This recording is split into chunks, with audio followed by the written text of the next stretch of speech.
Assalamu alaikum ya talib. Bienvenue à toi, cher étudiant, chère étudiante, pour une nouvelle question de fiqh. Alors aujourd'hui, dans la continuité de ce que nous proposons dans le chapitre de la purification, nous allons nous intéresser à la question du sang. Est-ce que le sang est considéré par les savants comme une najasa et donc comme une impureté? Alors la première des choses, vous allez voir que c'est une question sur laquelle il y a peu de polémique, mais vous allez quand même en trouver. C'est la raison pour laquelle on va commencer par expliquer les éléments sur lesquels la dispute et la divergence n'existent pas, pour arriver au fur et à mesure vers les deux grands avis sur cette question, et enfin donner l'avis le plus prépondérant sur la question de l'impureté du sang. Alors la première des choses, c'est que l'imam al-Nawawi, dans son livre, mentionne al-Ijma'. Alors le livre, c'est al-Majmou' Sharh al-Muhadhab.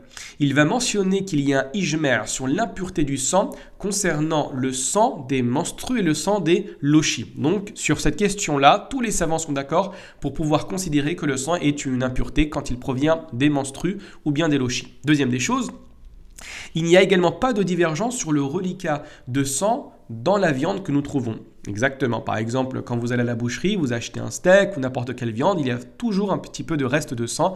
Il n'y a pas de mal à consommer ce sang qui est présent dans cette viande. Très bien.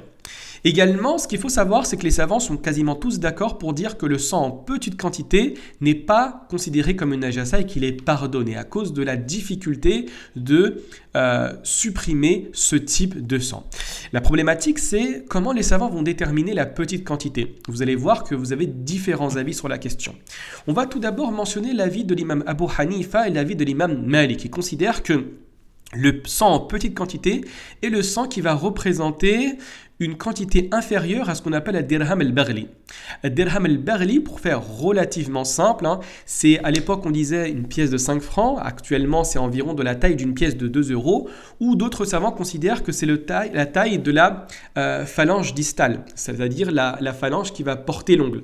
Donc si la trace de sang est supérieure à cette taille, c'est considéré comme du sang en grande quantité qui est dans l'obligation de laver. Et si c'est inférieur à cette taille-là, d'accord, à ce moment-là, vous avez la possibilité de prier avec ce type de sang sur votre vêtements. Par contre, chez l'imam Ahmad, il va considérer cela, la différence qu'il fait entre la petite quantité et la grande quantité, sur la perception. Il considère que si c'est considéré par la personne qui voit le sang, ou la personne qui prie avec un vêtement taché de sang, et qui est considéré comme faih, c'est-à-dire en grande quantité, par la perception qu'il fait, à ce moment-là, il doit obligatoirement nettoyer ou changer son vêtement. Alors, vous avez également un avis dans l'ancien madhab de l'imam Shafi'i qui considère que c'est la taille de la main. Si la taille de la main, de la paume de la main que vous voyez ici, la tasse de sang est supérieure à cette dernière, c'est considéré comme du sang en grande quantité et donc vous ne pouvez bien évidemment pas prier avec ce type d'habit. Très bien. Maintenant, vous avez les autres catégories de sang. Alors, les savants sont quasi unanimes sur la question que c'est une impureté, en se basant, donc c'est l'avis principalement des 4 écoles, et de nombreux savants parmi les anciens et également les savants contemporains, et ils se basent sur le verset numéro 145 de la sourate numéro 6. Où Dieu va dire, dit, dans ce qui m'a été révélé, je ne trouve d'interdit à aucun mangeur d'en manger que la bête trouvée morte ou le sang qu'on a fait couler. Ce qu'on appelle en arabe dam al-masfour, c'est-à-dire le sang qui coule après la saignée de l'animal. Ou le sang qu'on a fait couler ou la chair de porc, car c'est une souillure. Et les savants considèrent que car c'est une souillure, ce qu'on appelle ici en arabe fa innahu rijsun. Rij, ici c'est la najasa, c'est l'impureté, renvoie à l'ensemble des interdits qui ont été mentionnés au préalable et non pas simplement à la chair de porc. Par contre, les savants, ils sont beaucoup plus contemporains qu'au début de l'islam, vont considérer que le sang n'est pas considéré comme une impureté. Pourquoi ? Parce qu'ils considèrent la règle qu'on avait mentionnée la dernière fois, que tout est pur jusqu'à preuve du contraire. Donc pour pouvoir prouver que le sang est impur, il faut obligatoirement avoir un texte extrêmement clair sur la question.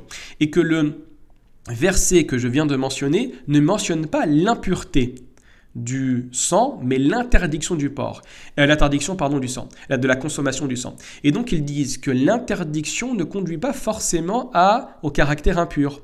D'accord? C'est la raison pour laquelle ils vous disent que فَإِنَّهُ رِجْسٌ, certes c'est une souillure, car c'est une souillure renvoie uniquement à la chair de porc, à la consommation de la chair de porc et non pas au sang en grande quantité.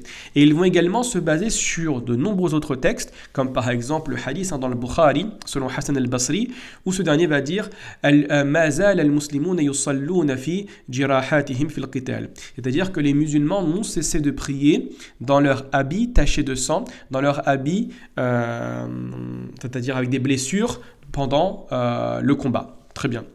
Ils vont également se baser sur la prière que Omar ibn al-Khattab a continué à réaliser lorsqu'il a été poignardé par un homme qui s'appelle Abu Lu'lu'a al-Majousi. Ils mentionnent également le compagnon parmi les Médinois qui a reçu 3 flèches pendant la bataille de Dhat al-Riqa et qui a continué à prier. Ils mentionnent également un texte faisant référence à Abdullah ibn Mas'ud qui a prié avec des vêtements tachés de sang après avoir sacrifié un chameau sans renouveler ses ablutions et sans changer ses affaires.